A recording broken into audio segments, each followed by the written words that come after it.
Daniel pasal yang kedua. Sebelum kita masuk di dalam ayat-ayat ini, saya ingin memulai dengan sebuah pertanyaan kepada Anda semuanya. Saya akan bertanya dan Anda harus menjawab. Saya yakin kalau saya mengajukan pertanyaan seperti ini, Anda gantian bertanya. Silahkan, apa pertanyaannya?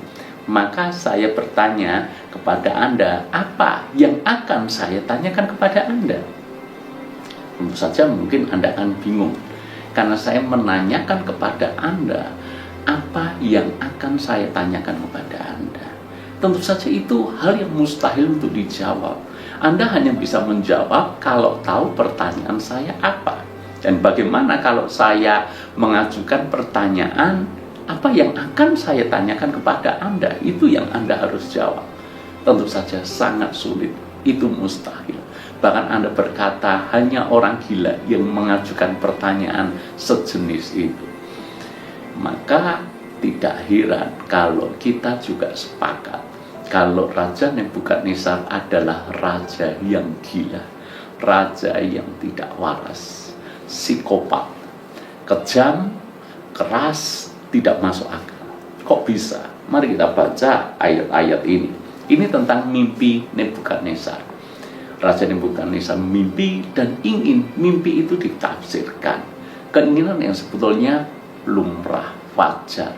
Karena itu dia kumpulkan orang-orang hebat, orang-orang berilmu, orang-orang yang bisa menafsirkan mimpi di seluruh Babel, dikumpulkan semuanya di hadapan Raja Nebukadnezar. Hanya saja masalahnya, Raja tidak menceritakan mimpinya apa, lalu kemudian mereka bisa menafsirkannya. Tidak seperti itu. Pertanyaannya adalah mereka harus menebak mimpi Raja kemarin apa, dan berikut tafsirannya apa. Itu kan pertanyaan tidak masuk akal, pertanyaan gila, pertanyaan mengada-ada. Sebab siapa orang yang bisa menebak mimpi Raja itu apa? Dan kita lihat coba di dalam ayat yang ke-7. Mereka menjawab pula, silakan Tuanku Raja menceritakan mimpi itu kepada hamba-hambanya, maka kami akan beritahukan maknanya.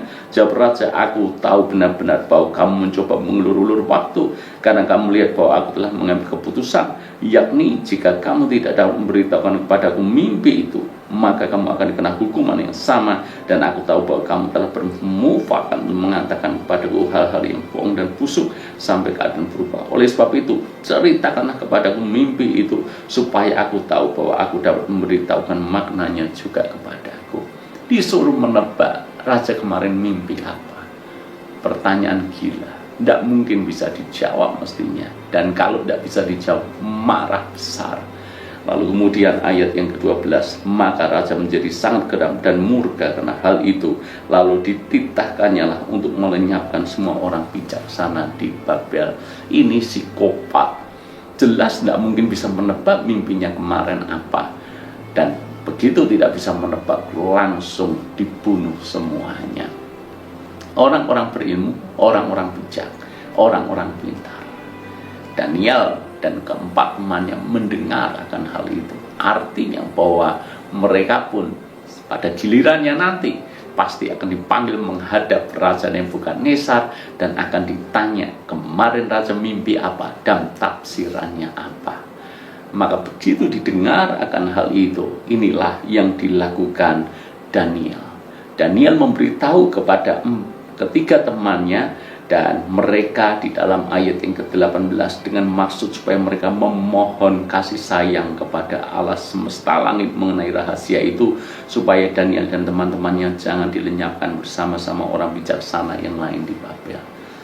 Minta kepada Tuhan hikmat supaya tahu Raja kemarin mimpi apa dan berikut tafsirannya. Di dalam ayat ke-19, maka rahasia itu disingkapkan kepada Daniel dalam suatu penglihatan malam. Lalu Daniel memuji Allah semesta langit. Jadi saudara-saudara, rahasia itu disingkapkan Tuhan kepada Daniel. Dan singkat cerita, Daniel memberitahukan kepada Raja Nebukadnezar mimpinya apa, tafsirannya apa. Hanya orang-orang yang disertai Tuhan yang bisa melakukan ini. Sebab bagaimana mungkin kita bisa membaca pikiran orang? Bagaimana mungkin kita bisa tahu apa mimpi orang? Hanya Tuhan yang tahu, dan Tuhanlah yang memberitahukan kepada Daniel. Ayat yang ke-46.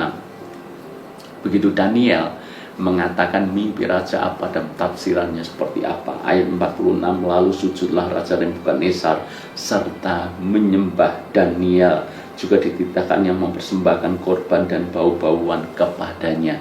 Baru kali ini raja yang sombong, raja yang arogan, raja yang gila, tapi di ayat ini menyembah Daniel. Bayangkan, Daniel orang biasa, anak muda lagi, tapi disembah Raja Nebukadnezar. Kenapa? Karena Tuhan menyertai Daniel. Ayat 47, berkatalah raja kepada Daniel, sesungguhnya Allahmu itu Allah yang mengatasi segala Allah dan berkuasa atas segala raja, yang menyingkapkan rahasia-rahasia, sebab engkau telah dapat menyingkapkan rahasia itu. Nama Tuhan dipermuliakan. Mestinya hal yang sama terjadi dalam hidup kita. Mungkin kita tidak harus memposisikan diri disembah seperti halnya Raja Nebukadnezar menyembah Daniel. Namun ini yang pasti harus terjadi. Biarlah orang-orang dunia melihat Kristus nyata dalam hidup kita, dan mereka memuliakan Tuhan. Mereka mengakui bahwa Tuhan Allah kita yang kita sembah dalam Kristus Yesus adalah Tuhan yang luar biasa, Tuhan yang dahsyat, Tuhan yang ajaib, Tuhan yang penuh dengan mujizat, Tuhan yang penuh dengan kasih. Nama Tuhan dipermuliakan melalui hidup kita semuanya. Dan singkat cerita, atas permintaan Daniel, ketika temannya pun diberikan posisi yang tinggi di wilayah Babel. Dari yang harusnya mati jadi hidup, tidak hanya sekedar hidup, tapi dimuliakan Tuhan luar biasa. Inilah pengalaman Daniel dan ketiga orang temannya. Hal yang sama juga bisa terjadi dalam hidup kita.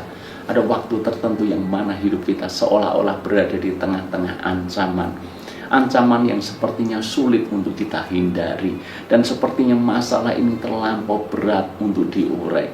Seolah-olah kita tidak mungkin bisa mengatasi masalah itu. Tapi ingat, di dalam Tuhan selalu ada jalan keluar. Karena Tuhan memberikan hikmat, karena Tuhan memberikan pertolongan, karena Tuhan bisa menyingkapkan rahasia-rahasia yang akhirnya bisa mengurai seluruh masalah dalam hidup kita. Maka tidak hanya kita sekedar keluar dari masalah itu, tapi Tuhan bisa mengangkat dan memberkati kita jauh dibandingkan dengan sebelum kita menghadapi masalah itu. Itu janji Tuhan yang dialami oleh Daniel dan ketiga orang temannya. Janji yang sama itu juga diberikan kepada kita, orang-orang percaya. Tuhan berkati.